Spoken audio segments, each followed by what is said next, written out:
Yes, class 12th. Now we are going to start our first chapter of business study, and the chapter name is Nature and Significance of Management. So here we are going to study about the management. So first of all, we will understand what is the meaning of management, right? What is management? If I describe the management, so I can say that is manage the men. Manage the men is called management. Management क्या है? Man को manage करना ही क्या है? Management है. कोई भी organisation हो जहाँ पर ग्रुप ऑफ पर्सन वर्क करता हो, चाहे वो कोई भी ऑर्गेनाइजेशन हो, चाहे वो प्रॉफिट ऑर्गेनाइजेशन है या नॉन प्रॉफिट ऑर्गेनाइजेशन है, जहाँ बहुत से लोग काम करते हैं, तो वहाँ पर आपका मैनेजमेंट का होना बहुत ज़रूरी है.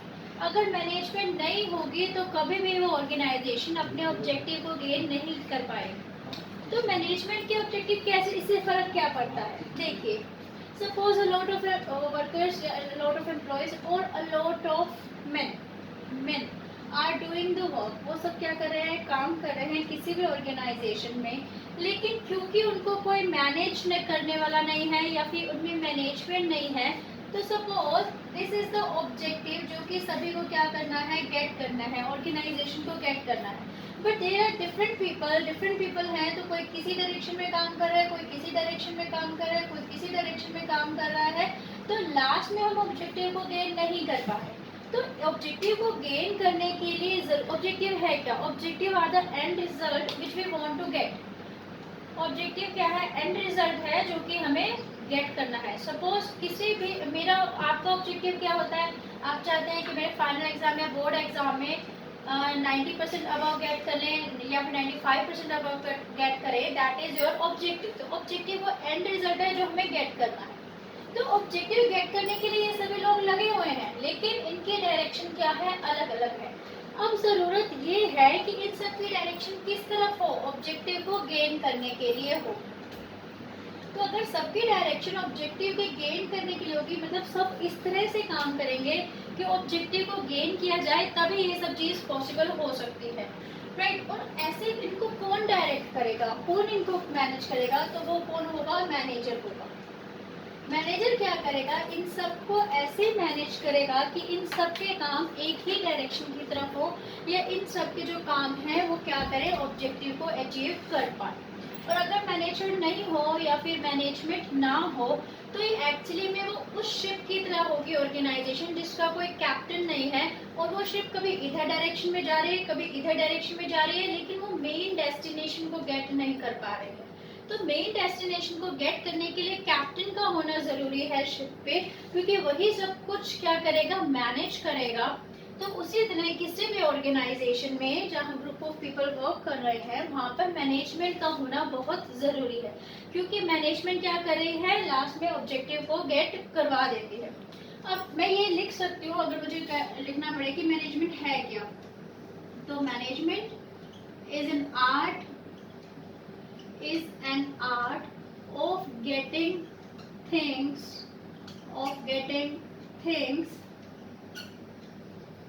done through others. तो मैनेजमेंट है क्या?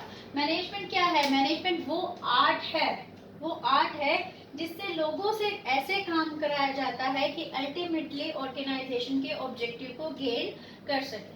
तो मैनेजमेंट ज़रूरी नहीं है कि किसी ऑर्गेनाइजेशन में ही हो. मैनेजमेंट में आपके यहाँ भी मिलती है, मेरे यहाँ भी मिलेगी. अगर सपोज एक एग्जांपल लेके चलते हैं, जैसे मेरे घर में अगर डिफरेंट मेड्स हैं, तो उन मेड्स को मुझे कैसे मैनेज करना है कि वो सब अपने काम को भी अच्छी तरह से कर लें और साथ में मेरा ऑब्जेक्टिव भी अचीव हो जाए कि ठीक है, घर बिल्कुल ठीक ठाक है, वेल मैनेज्ड है.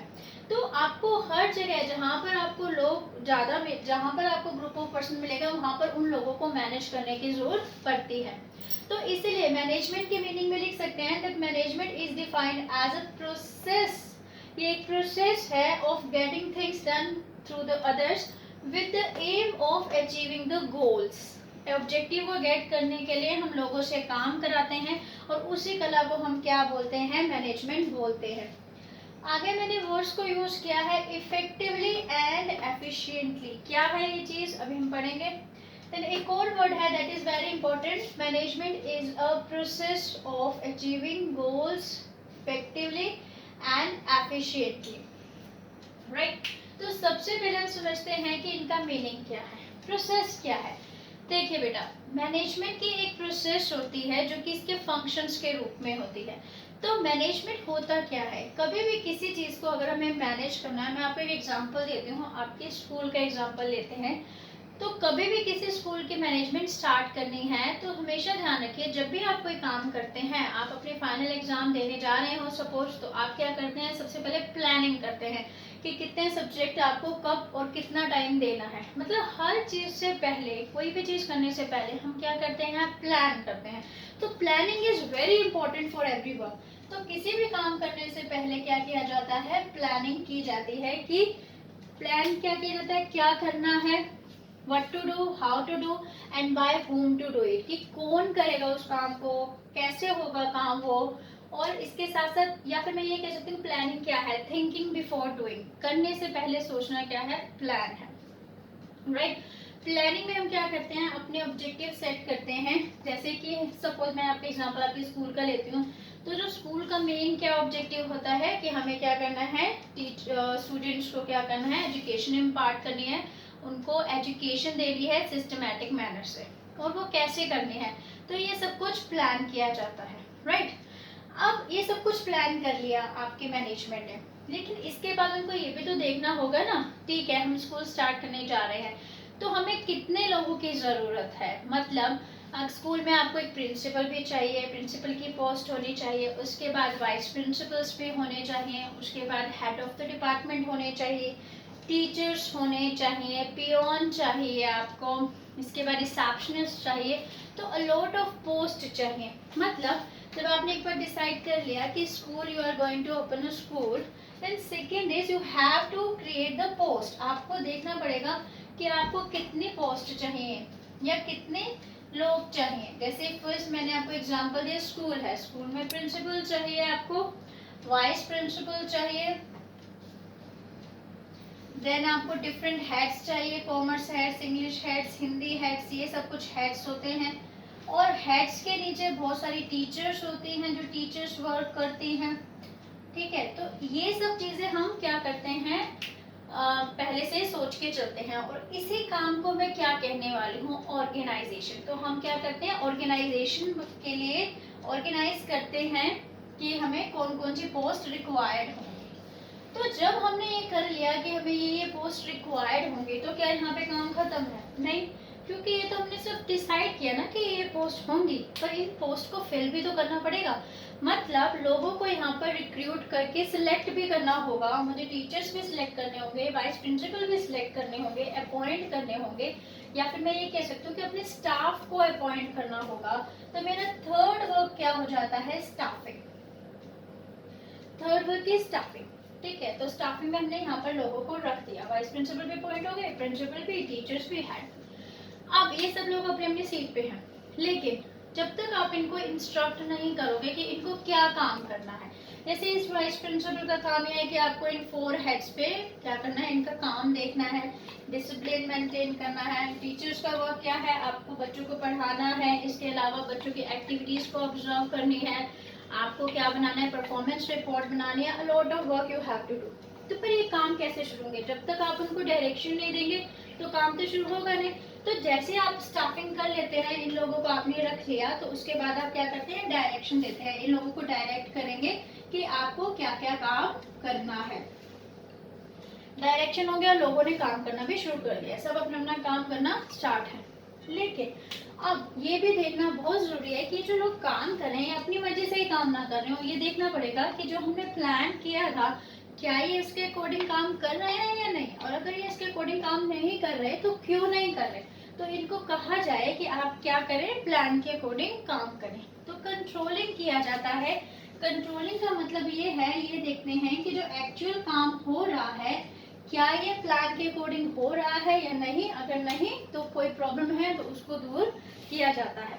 तो हमने क्या क्या किया, हमने जब मैनेजमेंट किया, मैनेजमेंट स्टार्ट किया, तो उसमें हमने सबसे पहले प्लान किया, देन ऑर्गेनाइजिंग किया, देन उसके बाद स्टाफिंग किया, डायरेक्शन दिया उन लोगों को, और फिर देन ये भी देखा क्या काम अकॉर्डिंगली हो रहा है या नहीं, तो हमने कंट्रोल भी किया उनको।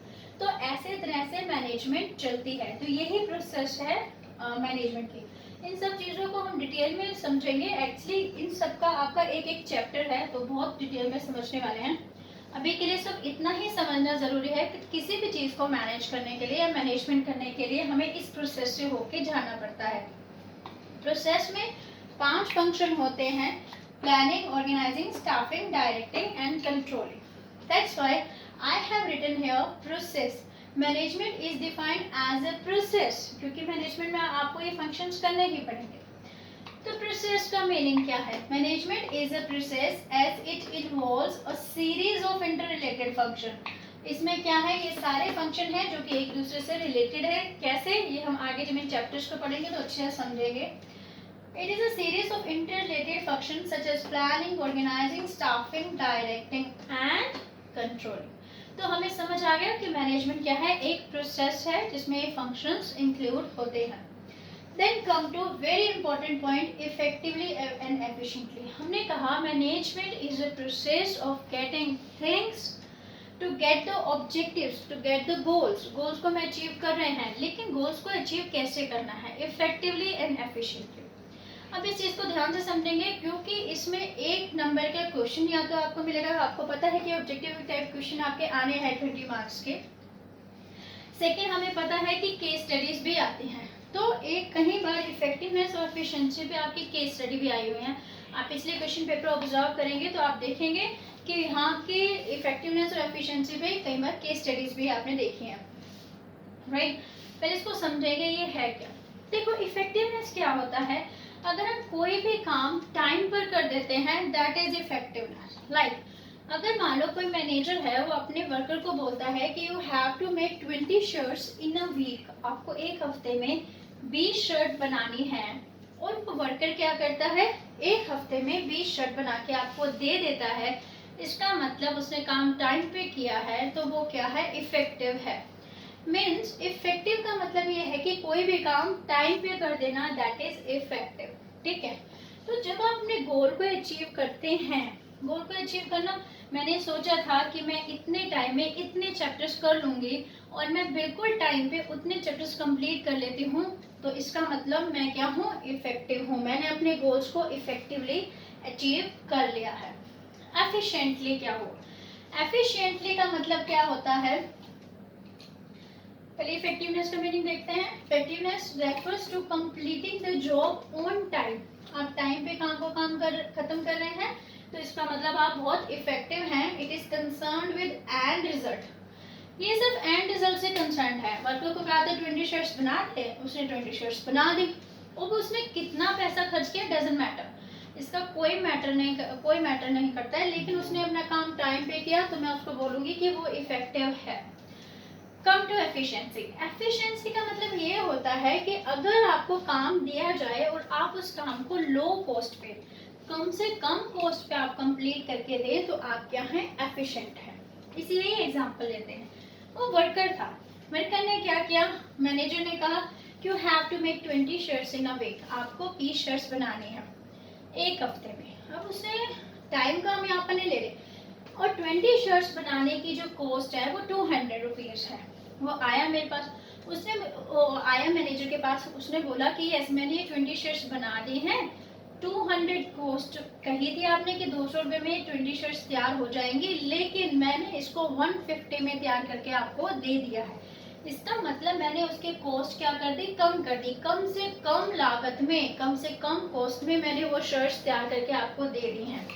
तो ऐसे में मैं उसको क्या बोलूँगी कि he is a very efficient man, कि वो क्या है, एम्प्लॉय, वो बहुत ही एफिशिएंट एम्प्लॉय है, क्योंकि उसने मुझे काम को बहुत ही कम कॉस्ट पर कर दे दिया है। तो कभी भी गोल अचीव करना है तो गोल को एफिशिएंटली भी अचीव करना है। ये नहीं कि आपने ऑब्जेक्टिव अचीव कर लिया, लेकिन उसमें आपने इतना पैसा खर्च कर दिया, इतना कॉस्ट लग गई आपकी, आपने इतने रिसोर्सेज यूज़ कर लिए कि उसका कोई फ़ायदा ही नहीं है। तो जब भी आप गोल को अचीव करना है मैनेजमेंट करें, तो वो कैसे अचीव करना है, इफेक्टिवली, मतलब टाइम पे अचीव करना है, और साथ में उसको कम से कम कॉस्ट पे अचीव करना है। तो यही क्या है, मैनेजमेंट होती है। तो अगर हम सिंपल बोले तो मैनेजमेंट क्या है, अपनी गोल को अचीव करना, टाइम पर अचीव करना, क्योंकि टाइम के बाद अगर आप अचीव करते हैं तो उसकी कोई वैल्यू नहीं है, और दूसरी बात आप उसको कम से कम कॉस्ट पे अचीव करते हैं तो मैनेजमेंट इज वेरी गुड। पढ़ेंगे management defined as a process of getting things done with the aim of achieving goals effectively and efficiently. देखिए बेटा, इफेक्टिव होना भी ज़रूरी है और एफिशिएंट होना भी ज़रूरी है, तभी हम उसको बोलेंगे that it is a good management, कि जो मैनेजमेंट है वो बहुत ही अच्छी थी, जिसने कम से कम लागत पे, कम से कम कॉस्ट पे हमें काम करके दे दिया। ठीक है, अब देखो बेटा एफिशिएंटली क्या होता है। एफिशिएंसी का अगर मीनिंग पढ़े हम तो एफिशिएंसी का मीनिंग ये होता है कि या तो आप ऐसा करें कि आप कम से कम कॉस्ट पे आप क्या करें, जितने सपोज मैंने उस मैनेजर को बोला कि आपको 200 रुपीज़ लगेंगे, राइट, 200 रुपीज़ में वो 20 शर्ट तैयार हो जाएगी, और वो वर्कर मेरे पास आता है और वो मुझे बोलता है, या मैनेजर के पास आता है तो उसे बोलता है, तो बोलता है कि मैंने ये 200 शर्ट्स तैयार कर दी हैं और आपने मुझे बोला था 20 शर्ट्स तैयार कर दी हैं, आपने मुझे 200 में बोला था, तो मैंने 200 में 20 शर्ट्स तैयार करके दे दी हैं, तो इसका मतलब वो क्या है, एफिशिएंट है। ठीक है, उसने उन्हीं रिसोर्सेज में मुझे वो 20 शर्ट्स तैयार करके दे दी। लेकिन अगर वो कहता है नहीं मैंने तो 220 रुपीज़ में आपकी शर्ट्स तैयार करके दी हैं, इसका मतलब वो एफिशिएंट नहीं है। पहली बात, अगर वो उन्हीं कॉस्ट में काम पूरा करके दे रहा है तो वो भी एफिशिएंट है, और दूसरी तरह से वो एफिशिएंट फिर भी कहला जाएगा अगर वो उससे कम कॉस्ट में भी दे देता है। अगर वो कहे नहीं मैंने तो 180 रुपये में आपको 20 शर्ट तैयार करके देनी है, तो भी वो क्या है, एफिशिएंट है। मैंने उसको कहा था 200 रुपीज़ में आपको मुझे 20 शर्ट तैयार करके देनी है, अगर मुझे ये भी वो अचीव करके दे देता है तो एफिशिएंट है।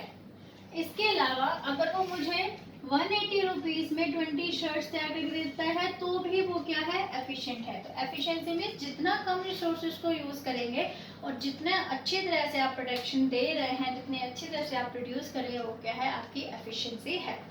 तो एफिशिएंसी क्या है, efficiency refers to the job in cost effective manner.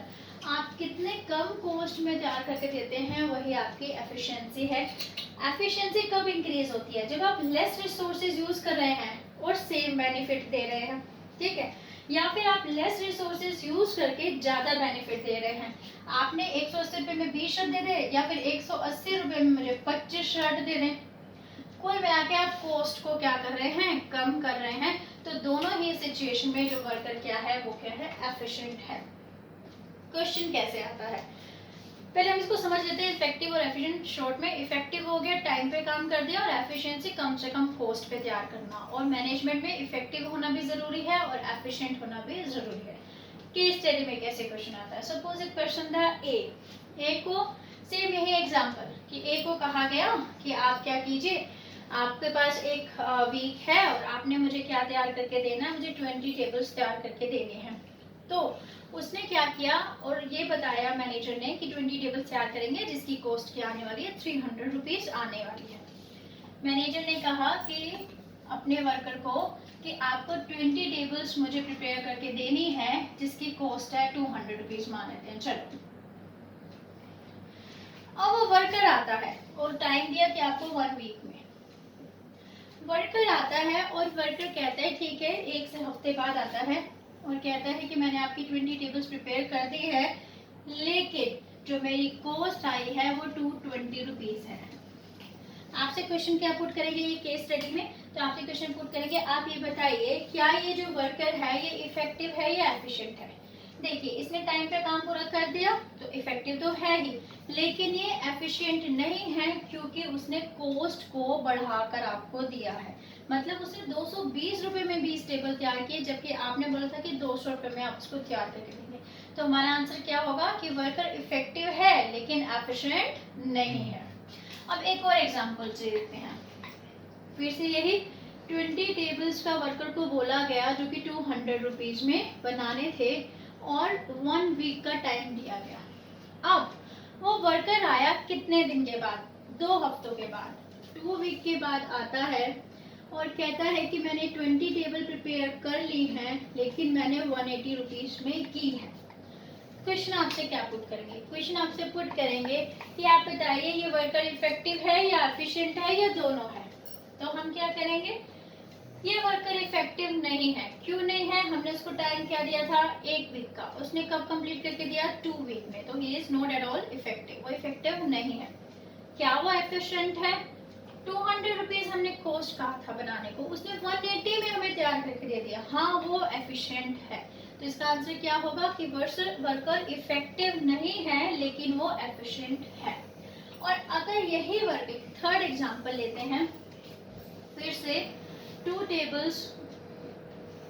Tables बनानी थी और 200 रुपीज में वर्कर को ऑर्डर दिया गया, वर्कर ने, और 1 वीक का टाइम दिया गया, वर्कर ने 1 वीक में दे दिया और साथ में कॉस्ट भी 180 रुपीज की आई उसकी। तो क्या वो इफेक्टिव है या एफिशिएंट है, तो मैं बोलूंगी देख, पहले टाइम कंपेयर करते हैं। 1 हफ्ता बोला था, उसने 1 हफ्ते में दे दिया, ही इज इफेक्टिव।